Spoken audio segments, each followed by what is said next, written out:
बाबर आजम के कमबैक का क्राइटेरिया क्या है, बाबर आजम की फॉर्म का क्राइटेरिया क्या है, ये एक बहुत बड़ी बहस है। आज जब दूसरे ओडीआई में versus West Indies Babar Azam duck पे आउट हुए तो जो उनके फैंस हैं, जो उनके हिमायती हैं, बड़े बड़े जर्नलिस्ट भी जो हैं वो ये ट्वीट करना शुरू हो गए, ये लिखना शुरू हो गए कि ये बाबर आजम की 2023 के बाद और 31 इनिंग के बाद डक पे आउट हुए हैं। जबकि जो उनके मुखालफिन हैं, जो उन्हें अक्सर टारगेट करते रहते हैं, वो ये लिखने शुरू हो गए कि आखिरी बार जो बाबर की सेंचुरी थी वो कब थी, वो भी तो 71 इनिंग पहले थी, और जो आखिरी सेंचुरी थी वो भी तो 2023 में थी। अगर डक 2023 के बाद आया है तो सेंचुरी भी तो 2023 के बाद नहीं आई। तो ये ऐसी बहस है जो कि अब ख़त्म नहीं होने वाली। जब तक बाबर आजम क्रिकेट खेलते रहेंगे ये बहस ख़त्म नहीं होगी, क्योंकि सबसे पहले हम आपको बाबर आजम की आखिरी 10 इनिंग की जो परफॉर्मेंस है वो बताते हैं। ये बाबर आजम की सेंचुरी अभी तक नहीं आई, 71 इनिंग्स हो गई हैं, लेकिन आखिरी जो 10 इनिंग्स हैं उन्हें आप देखें तो 37 रन 44 बॉल पे, 15 रन 28 बॉल पे, 28 रन 30 बॉल पे, 23 रन 38 बॉल पे, 73 रन 95 बॉल पे, 52 रन 71 बॉल पे, 78 रन 83 बॉल पे, 1 रन 3 बॉल पे, 50 रन 58 बॉल पे और 47 रन 64 बॉल पे। जबकि आज के मैच के वो आउट हुए हैं डक 3 बॉल पे। ये अगर आप सारी कैलकुलेशन करें आखिरी 10 इनिंग की तो बाबर की जो एवरेज है वो बनती है 50 की। रन्स बनाए हैं बाबर ने 408 रन्स, तो ये कोई बुरे फिगर नहीं है। लेकिन यहाँ पे एक मसला है, जो बहुत बड़ा मसला है यहाँ पे, वो ये कि ये जो रन्स बाबर ने किए हैं 50 की एवरेज के साथ, ये पाकिस्तान की टीम के इतने काम नहीं आ सके। ये क्यों नहीं आए ये भी आपको बताएंगे। दूसरी चीज़ कि बाबर जो है वो सेंचुरी नहीं कर पाए, लेकिन रन्स जो है वो 73 भी हैं, 78 भी हैं, यानी कि 2 इनिंग बाबर की ऐसी हैं जो सेंचुरी के वो पास थे। पहली चीज़ कि बाबर सेंचुरी क्यों नहीं कर पा रहे, वो ये कि स्पिनर के अगेंस्ट बाबर आजम फंसना शुरू हो जाते हैं।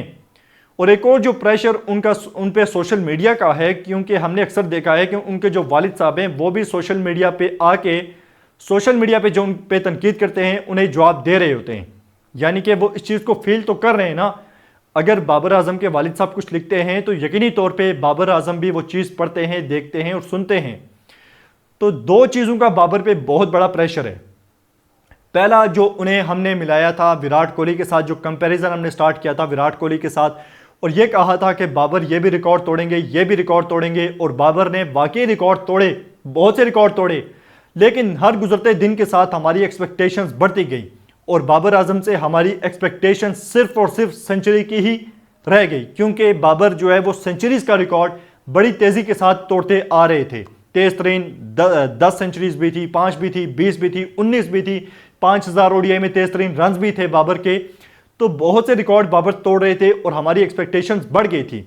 दूसरी चीज़, जो बाबर के अपने जो पर्सनल माइलस्टोन का जो उन पे ब्लेम लगता था, उस चीज़ का प्रेशर, यानी कि बाबर से हम एक्सपेक्ट करते हैं 100 रन का, जब वो सेंचुरी के पास पहुंचते हैं तो, या 50 के पास, जैसे आपने कल मैच देखा होगा, तो जब वो 50 के पास पहुंचते हैं या सेंचुरी के पास पहुंचते हैं तो उसके बाद एक तो हम उनसे डिमांड करते हैं कि वो विराट कोहली का रिकॉर्ड तोड़ें, और दूसरी डिमांड हम ये करते हैं कि वो अपने लिए ना खेलें।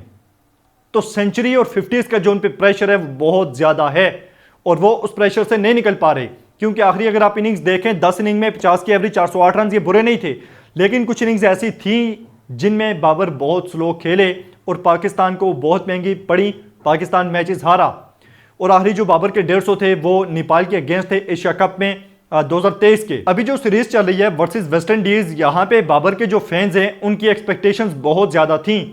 इसकी 2 वजह हैं। एक तो ये कि बाबर इन 3 इनिंग में 1 सेंचुरी करता तो जो सबसे तेज सेंचुरीज करने वाली लिस्ट थी पाकिस्तान की तरफ से, 20 सेंचुरीज कम इनिंग्स में, वो बाबर के नाम हो जाती। और दूसरी, पाकिस्तान की तरफ से मोस्ट 100 जो थे उनका रिकॉर्ड भी बाबर बराबर कर देता सईद अनवर के साथ। वेस्ट इंडीज के अगेंस्ट बाबर का रिकॉर्ड बहुत अच्छा था, 5 सेंचुरीज थी सिर्फ और सिर्फ 10 इनिंग्स में। तो ये भी एक एक्सपेक्टेशन ज्यादा होने की वजह थी कि वेस्ट इंडीज के अगेंस्ट बाबर का रिकॉर्ड बहुत अच्छा था। एक सीरीज में बाबर ने 3 इनिंग में 3 सेंचुरीज भी लगाई थी वर्सेस वेस्ट इंडीज।